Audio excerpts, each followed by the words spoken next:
Hello student. आज हम लोग इस वीडियो में एक नया टॉपिक डिस्कस करेंगे जिसका नाम है principle of superposition of charges. आखिर अब हम लोग समझेंगे इसमें होता क्या है। तो जनरली इसमें क्या होता है कि एक सिस्टम रहेगा और उस सिस्टम में बहुत सारा चार्जेस होगा। सपोज दैट एक चार्ज Q1 है, दूसरा Q2 है, Q3 है। इसका प्लेस कहीं पर भी हो सकता है ना, Q4 है, Q5 है। ठीक है, तो बहुत सारा इस तरह से एन तक चला जाएगा। अब क्या होगा, तो ये चार्ज है तो आपस में इसको बीच में फोर्स लगेगा। तो मान के चलते हैं कि जो चार्ज Q1 है, Q1 पर फोर्स कौन कौन लगाएगा, तो Q2 Q1 पर लगा सकता है, Q3 Q1 पर लगा सकता है, Q4 Q1 पर लगा सकता है और Q5 भी Q1 पर लगा सकता है। तो प्रिंसिपल ऑफ सुपरपोजिशन क्या कहता है कि किसी भी एक चार्ज पर जो टोटल फोर्स लगेगा, ये टोटल फोर्स क्या होता है कि अलग अलग चार्ज के द्वारा इस पर जो फोर्स लगाया जा रहा है सबका वेक्टर सम का क्या होता है, बराबर होता है। साथ ही क्या कहता है कि जब दो चार्ज के बीच में फोर्स लगता है तो उस फोर्स पर कोई इफेक्ट नहीं पड़ता बाद बाकी दूसरा चार्ज का। दैट मीन्स सिंपली हम लोग लिख सकते हैं प्रिंसिपल ऑफ सुपरपोजिशन में अकॉर्डिंग टू दिस लॉ। ठीक है, when ever A number of charges interacting, जब बहुत सारा चार्ज क्या होगा, इंटरएक्ट करेगा, तब क्या होगा, total force on a given charge is equal to the vector sum of all the forces exerted on it. ठीक है, due to all other charges and the force between two charges is not affected by the presence of other charges। ठीक है, मतलब वो एक system होगा जिसमें बहुत सारा चार्ज होगा, तो बहुत सारा चार्ज में किसी एक गिवन चार्ज को हम लोग चूज कर लेंगे और उस चार्ज पर बाकी सब चार्ज क्या करेगा, फोर्स लगाएगा।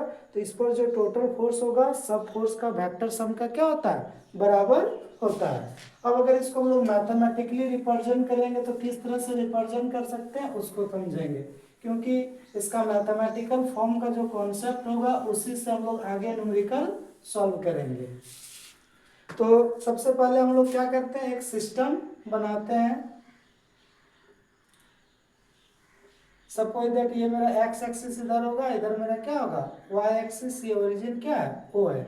इस ओरिजिन ओ से R1 position vector R1 distance पर एक चार्ज मेरा क्या है, Q1 है।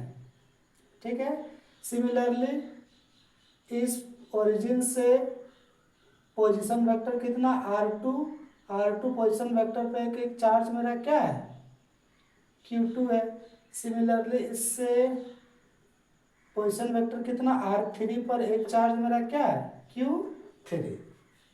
ठीक है, इस तरह से हम लोग कहाँ तक ले जा सकते थे, M तक ले जाते थे। ठीक है, अब क्या होगा, हम लोग गिवन चार्ज किसको चूज कर ले रहे हैं, Q1 को।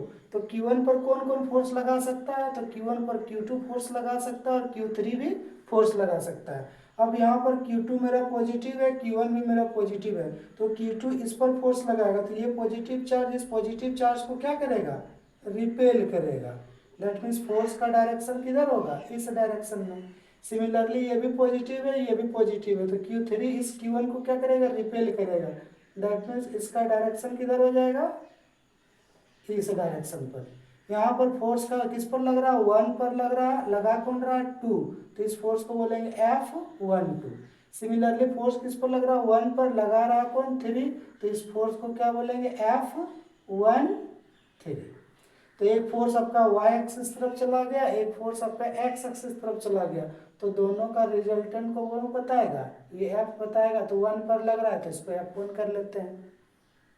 ठीक है, अब क्या होगा, जब Q2 और Q1 के बीच में फोर्स लगेगा तो उसका डायरेक्शन तो इस तरह होगा, तो दोनों के बीच में कोई डिस्टेंस होगा, तो 1 और 2 है तो दोनों के बीच का पोजीशन वेक्टर को क्या मान लेते हैं, R1 2। सिमिलरली Q3 और Q1 के बीच में फोर्स लग रहा है और ये फोर्स का डायरेक्शन y एक्सिस तरफ है, इसके बीच कोई डिस्टेंस होगा तो उसको क्या कंसीडर कर ले रहे हैं, R13।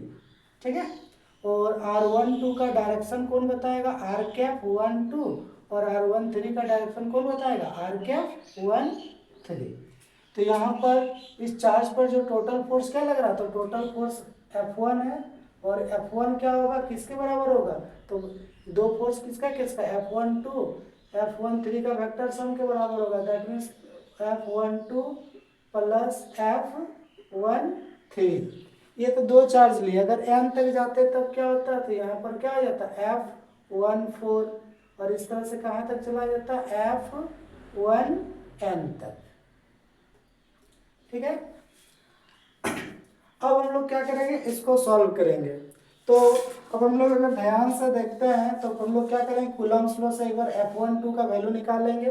तो कूलम्स लॉ से क्या होता है, तो हम लोग जानते हैं कि F12 F इक्वल टू क्या होता है, K Q1 Q2। तो यहाँ पर Q1 है, यहाँ पर Q2 है, तो हो जाएगा Q1 Q2 बाय होता है R स्क्वायर। तो दोनों के बीच का डिस्टेंस कितना, R12। तो यहाँ पर हो जाएगा R12 का स्क्वायर, और डायरेक्शन कौन बता रहा, R⁻12। ठीक है, हम लोग 11th क्लास में कोई रिजल्टेंट वेक्टर के बारे में पढ़ चुके हैं। सपोज दैट एक वेक्टर इस तरह से है, दूसरा वेक्टर इस तरह से है, तीसरा वेक्टर इस तरह से है। ठीक है, इसका नाम दे देते हैं ए, इसका नाम देते हैं बी, और इसका नाम क्या देते हैं सी। तो हम लोग देखते हैं रिजल्टेंट वेक्टर क्या होता था, तो जिसका टेल टेल और हेड हेड मैच होता था उस वेक्टर को रिजल्टेंट वेक्टर बोलते थे, और रिजल्टेंट वेक्टर बाकी दो वेक्टर के सम के बराबर होता था।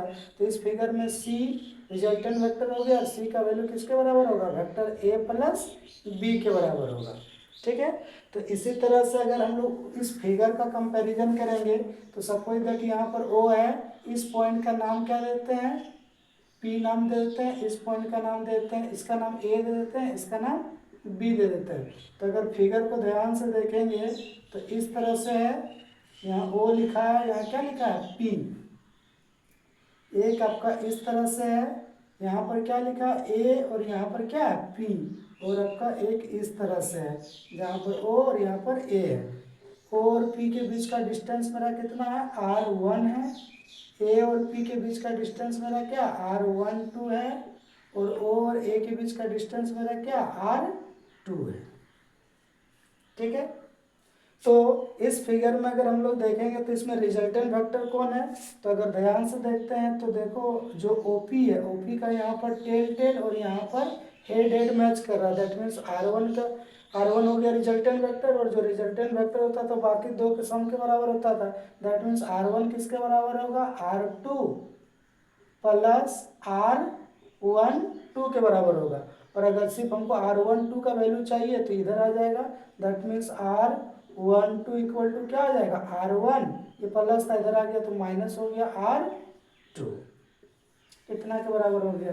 और हम लोग फिर 11 क्लास में ये भी पढ़े हैं कि जो यूनिट वेक्टर होता था वो गिवन वेक्टर बाय क्या होता था, magnitude of vector. That means अगर वेक्टर यूनिट वेक्टर ए पढ़ते थे तो यहाँ पर गिवन वेक्टर था, नीचे में उसका क्या होता था, मैग्नीट्यूड होता था। तो सिमिलरली यहाँ पर क्या होगा, तो इसको अगर हम लोग आगे सॉल्व करेंगे तो यहाँ के हो जाएगा Q1 Q2 बाय R12। तो R12 का वैल्यू कितना है, R1 माइनस R2 का स्क्वायर हो जाएगा, और यहाँ R⁻12 है। तो जो यूनिट वेक्टर होता था गिवन वेक्टर, तो R⁻12 को क्या लिख सकते हैं, गिवन वेक्टर में लिख सकते हैं R1 माइनस R2, और नीचे उसका मैग्नीट्यूड लिख सकते हैं। तो मैग्नीट्यूड क्या हो जाएगा, R1 माइनस R2।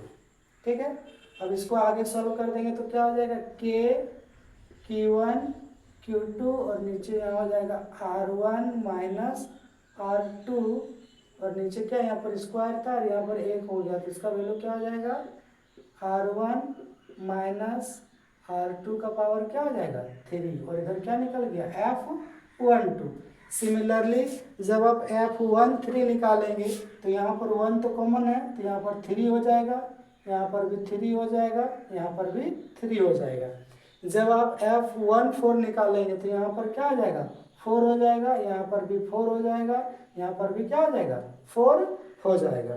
तो इस तरह से सबका वैल्यू जब इक्वेशन 1 में पुट कर देंगे तो F1 इक्वल टू क्या हो जाएगा, तो यहाँ पर F12 का वैल्यू पुट कर देंगे K Q1 Q2 R1 vector minus R2 vector by क्या हो जाएगा R1 माइनस R2 का पावर 3।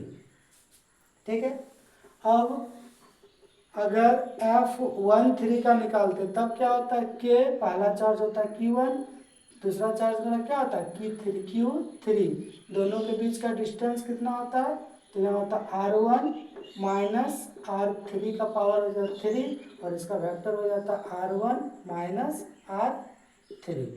सिमिलरली 1 4 का निकालते तो इसी तरह होता है, n तक जाते तो यहाँ पर क्या होता है, K पहला चार्ज हो जाता है Q1, दूसरा चार्ज होता है Qn, दोनों के बीच का डिस्टेंस हो जाता है R1 माइनस Rn का पावर 3 और इधर हो जाता है R1 माइनस Rn। ठीक है। अब इसमें अगर हम लोग देखेंगे तो इसमें कॉमन क्या है, यहाँ पर डॉट डॉट n तक चला जाएगा, है ना। तो अगर दोनों में हम सब में देखते हैं तो कॉमन क्या मिल रहा है, K और Q1 कॉमन मिल रहा है, तो हम लोग क्या करते हैं, K और Q1 को बाहर निकाल लेते हैं, तो आपको यहाँ क्या बचेगा, मिलेगा Q2 R1 minus R2 by R1 minus R2 का पावर 3। फिर यहाँ पर क्या बचेगा, यहाँ बचेगा Q3 और यहाँ बचेगा R1 minus R3 bye R1 minus R3 का होल क्यूब, n तक चला जाएगा तो यहाँ बचेगा Qn R1 minus Rn by R1 minus Rn का पावर 3। ठीक है। इसको हम कैसा लिख सकते हैं, तो इसको हम इस तरह से लिख सकते हैं, K Q1 सबका ऐड हो रहा है तो समेशन दे देते हैं और यहाँ पर क्या कर देते हैं, Q R1 माइनस Ri। ठीक है। और यहाँ पर भी आई जहाँ जहाँ लगेगा उसका वैल्यू चेंज होगा और जहाँ पर नंबर लिखा हुआ है उसका वैल्यू में कोई चेंजेस नहीं होगा। और नीचे में क्या हो जाएगा, R1 माइनस Ri का पावर क्या आ जाएगा 3 और आई शुरू कहाँ से हो रहा है, तो यहाँ से शुरू होता है 2 से, दैट मीन्स 2 से कहाँ तक चला जाएगा, n तक चला जाएगा। ठीक है। और इधर रिजल्टेंट फोर्स क्या आ जाएगा F1। ठीक है। ये मेरा क्या था, principle of superposition of charge. अब देखो हम लोग क्लास 11 में पढ़ चुके हैं कि resultant vector R equal to क्या पढ़े हैं, तो हम लोग पढ़े थे √a² plus b² plus 2ab cos theta. तो इस फिगर में अगर हम लोग रिजल्टेंट निकालेंगे तो इस फोर्स का नाम F12 है, इस रिजल्टेंट फोर्स का F1 है और दूसरा फोर्स का नाम F13 है। तो रिजल्टेंट फोर्स F1 को और कैसा लिख सकते हैं, तो F1 को इस तरह से लिख सकते हैं, F12 का स्क्वायर प्लस F13 का square plus 2 F13 cos theta. ठीक है। ये मेरा क्या था, principle of superposition of charge.